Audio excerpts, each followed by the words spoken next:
going to start my head-to-toe assessment. To start my head-to-toe assessment, I'm going to introduce myself to the patient. I'm Brooklyn. I'm going to be your nurse today. You see you're coming in for an annual checkup. All right. I'm going to perform hand hygiene and provide privacy by closing the curtain or the door. I'm next going to identify my patient. Can I get your name and date of birth? Amber Fisher, 10/22/95. All right, great. And then the next thing I'm going to do is I'm going to start a subjective interview. And to do that, I'm going to ask her questions. I'm going to start by asking, have you noticed any differences in your skin, any rashes or lesions lately? Nope. Do you have any headaches? Nope. Do you have any vision change or any vision change? Nope. Any sense of smell change? Nope. Sinus congestion? Nope. All right. Have you had any sore throat? Nope. Have you had any hearing changes or neck pain? Nope. Do you have history of a thyroid disease? Nope. All right. Do you have a cough or difficulty breathing? Nope. All right.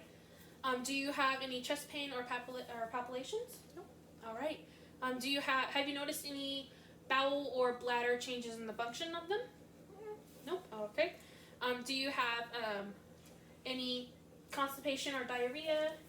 Have you noticed any joint pain? Have you noticed any color or swelling in the lower extremities? All right, perfect. My next thing would be the general survey. To do the general survey, I'm going to take an overall look at the patient, and I'm going to note that she is well-groomed adult female. She's showing no acute distress. She's sitting comfortably, and she's alert and conscious. And I would check her consciousness by asking her questions like her name, her date of birth. Amber Fisher, 10/22/95. Do you know the month, December. the season, Winter. who won the election? Joe Biden. All right. And I would note, and I would ask her, do you feel any pain? And if so, can you rate it from 0 being no pain and 10 being the most extreme pain you've ever felt in your life? 0. Okay. And then I would note that her Glasgow Coma scale is 15. My next step would be to start with her skin. And to check her skin, I'm going to look at her arms, and I'm going to palpate with the back of my hand and feel for the warmth. And I'm going to note that her skin is warm, dry, pink, and intact. And then I'm going to start with her head. So I'm going to palpate her head, and I'm going to note that there isn't any lesions or bumps, and no tenderness with palpation. And I would note that that it is atraumatic normal cephalic. My next step I'm going to do is I'm going to check for her cranial nerves, and to do that I'm going to ask her to face her eyebrows, smile, open her mouth and say ah, stick your tongue out, and puff your cheeks. And then I would note that her facial movements are symmetrical bilaterally. I would then check for her eyes, and I would check her EOMs, which is her equal ocular movement. And to test this, I'm going to ask her to follow my finger with just her eyes and not her body, and I'm going to do it in an H motion. So I'm going to go to the right, up, down, back to the middle, to the left, up, down, back to the middle, and then I'm going to go forward to check her accommodation. And then I'm going to note Perla, and Perla is her pupils are equal, round, and reactive to light, and I'm going to check in with accommodation. And I'm going to do the light last, and to do the light, I'm going to start from the outside in, and note the pupils dilating dilating. And then I would note Perla has been done. I'm then going to check her nose, and to do her nose, I'm going to ask her to close a nostril and take a deep breath in and out on both sides. And this is checking the patency of her nose, and I would say that her nares are patent. I'm then going to check her neck, and to check her neck, I'm going to start by checking for her cervical lymph nodes, which are right here, and I would palpate those, and then I would then check her carotid artery, and I would do this by palpating unilaterally on both sides. And then I'm going to auscultate with my stethoscope, and I'm going to have her hold her breath as I do this. And I'm doing this so it's easier to check and listen for any difficulties with my findings or being able to hear any abnormalities. And then I would note that her carotid pulse is 2+ bilaterally. And then I'm going to also check her trachea and the midline, and I'm going to note that there isn't any deviation on either side. I'm then going to check her upper extremities, and as I do this, I'm going to note her brachial pulse, and then her radial pulse up here. And then I'm also going to check for her capillary refill, and to do this, I'm going to press on the nail, and I'm going to check and see how long it takes for the capillaries to refill back out. And I'm going to note that her capillary refill is less than 2 seconds. I'm then going to check her range of motion, and to do that, I'm going to have my patient stand up. I'm going to have her hold her arms out straight, and I'm going to have her push against my hands up, down, out, in, and then I'm going to have her do abduction, adduction, and then supination, pronation, supa, pro, and then I'm going to have her do flexion, extension. I think I got everything. Yep. And then I'm going to note that she has full range of motion. She has full range of motion in bilateral upper extremities, and her muscle strength is 5+ bilaterally. The next, then I'm going to move on to her pulmonary system. And to check her pulmonary system, I'm going to auscultate her apex on the anterior and second intercostal spaces. And as I do this, I'm going to listen.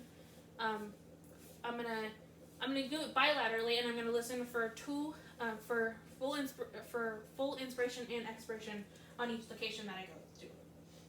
But I'm going to check it the second intercostal space bilaterally,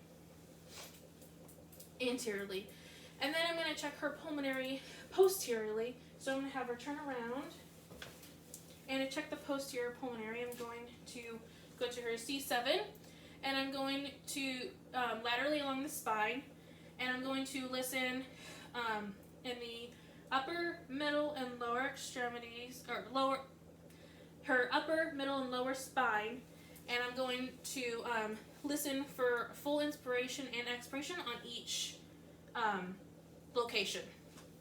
And after I do that, I'm going to note that her lungs are clear to auscultation, and then have her sit back down. And then I'm going to move on to her cardiac system, and to do that, I'm going to listen at the right intercostal space. I'm going to go to the right intercostal space, and I'm going to look, and this is for her, for the aortic, and then I'm going to go to the second intercostal space on the left, and I'm going to listen for her pulmonic, and then I'm going to go to the third intercostal space, and I'm going to, this is for the Erb's point, so it'd be the aortic, pulmonic, Erb's point, and then I'm going to go to the fourth, and I'm going to listen for the tricuspid, and then the mitral at the fifth. And then I'm also going to note that the S1 is the closure of the AV valves, and this is the beginning of systole. And then the S2 is the closure of the semilunar valves, and this is her loudest at the base of the heart. My next step is going to be to listen for her. This is the abdomen. I'm going to do the abdomen, so I'm going to ask her to stand up. And to do the abdomen, it's sectioned off into 4 quadrants. And the 4 quadrants are the right upper, left lower, and then right lower. And I'm going to start by auscultating each quadrant: right upper,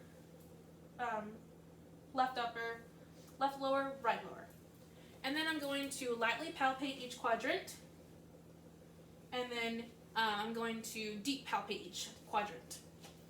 And then after I do this, I'm going to note that bowel sounds were present in all 4 quadrants, and I didn't feel any tenderness. And the last step of the head to toe assessment for me to do would be to check her lower extremities. And because my camera is the way it is, I'm going to have her see if we can show her leg up here. Take it off the tripod. Huh? Oh, well.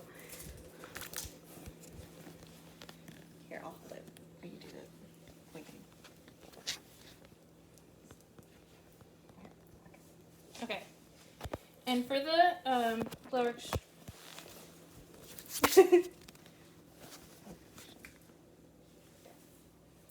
for the lower extremities, I'm going to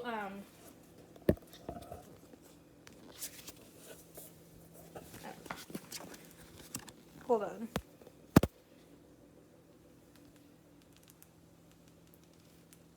Okay. For the lower extremities, I'm going to find the different pulse points. And to do this, I'm going to start with the popliteal, which is behind the knee.